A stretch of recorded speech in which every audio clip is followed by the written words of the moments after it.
Okay, I read a Japanese book that made me cry this week, but don't worry, I am okay. Actually, no, I'm still recovering.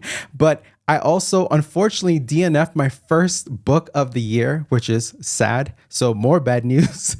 And I also read my first John Le Carré book. The Traveling Cat Chronicles is a heartwarming story about a cat named Nana and his adventures with his human companion, Satoru. And the story is told from Nana's perspective as they travel across Japan together. This is a beautiful book about friendship, grief, and finding the right people at the right time in your life. And it's also about connecting to people and connecting to animals and connecting to nature or your homeland. And if you ever needed an example of how to be a good human, you have to study Satoru because he goes through so much in his life from an early age and somehow, some way is such a beautiful human, and he is so humble, so compassionate, and he loves the people in his life, not just like at a normal level, but it's very deeply. I love that this book had a warm mystery to it.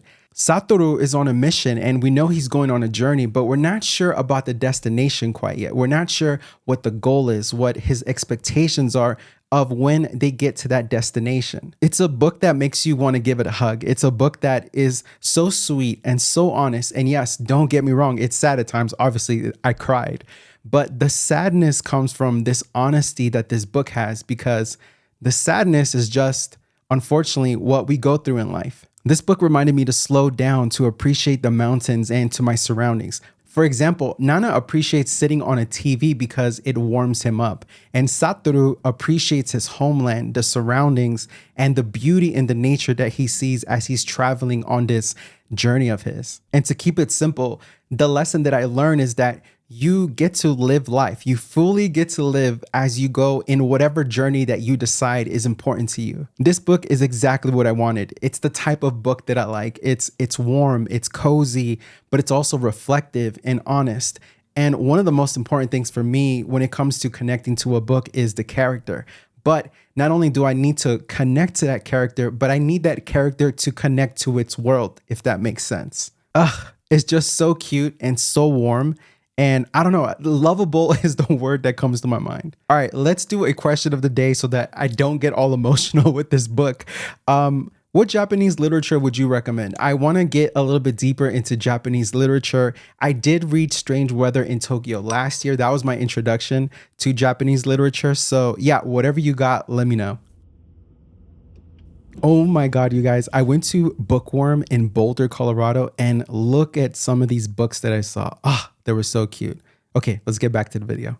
Oddly enough, after I read that beautiful story, I picked up my first John Le Carré book, The Spy Who Came In From the Cold, which basically means I went from something warm and cozy to something cold and mysterious. Again, I am not surprised at all. I don't have too much to say about the book as of right now because I just started. All I can say is that I'm very impressed with the writing, and I'm actually a little surprised how much I do love the writing and how much I am enjoying the story so far. I thought it was going to be a little bit more slower, but actually the pace is quite all right.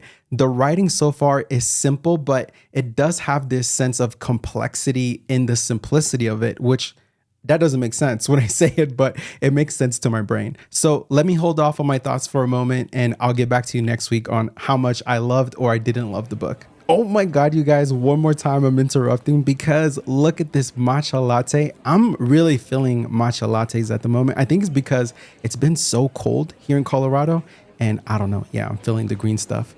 Right, let's talk about the DNF.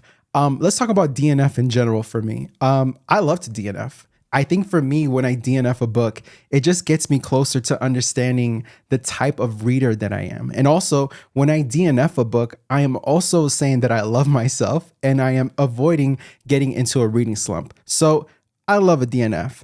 Let me go get the book.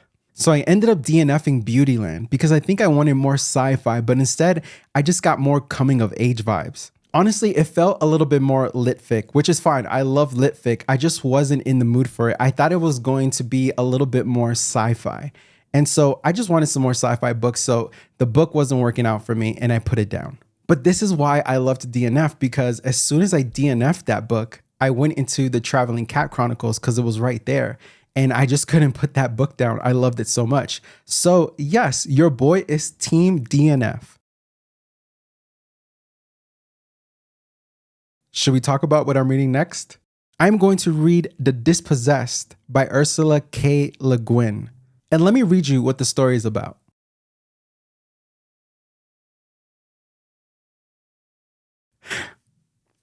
Centuries ago, the moon Anaris. By the way, I don't know these planets or this world, so if I mispronounce it, I apologize. Let's start again. Centuries ago, the moon Anaris was settled by a utopian anarchist who left the Earth-like planet Urus in search of a better world, a new beginning. Now, a brilliant physicist, Shevik, determines to reunite the two civilizations that have been separated by hatred since long before he was born. The Dispossessed is a penetrating examination of society and humanity, and one man's brave undertaking to question the unquestionable and ignite the fires of change. Ooh. And you know what's funny? I don't read a ton of sci-fi books, but when I do, I absolutely love them. So I think I am a sci-fi fan waiting to blossom. So I am excited about me and sci-fi becoming friends a little bit more this year.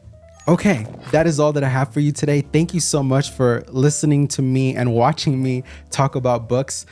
Doing this every week, we're now on week 6, has been so much fun. I love the documentation process. I highly recommend, if you've ever thought, there's like something flying, if you ever thought about documenting your reading process or starting some sort of booktube, you should definitely do it. It's a bit scary, not gonna lie.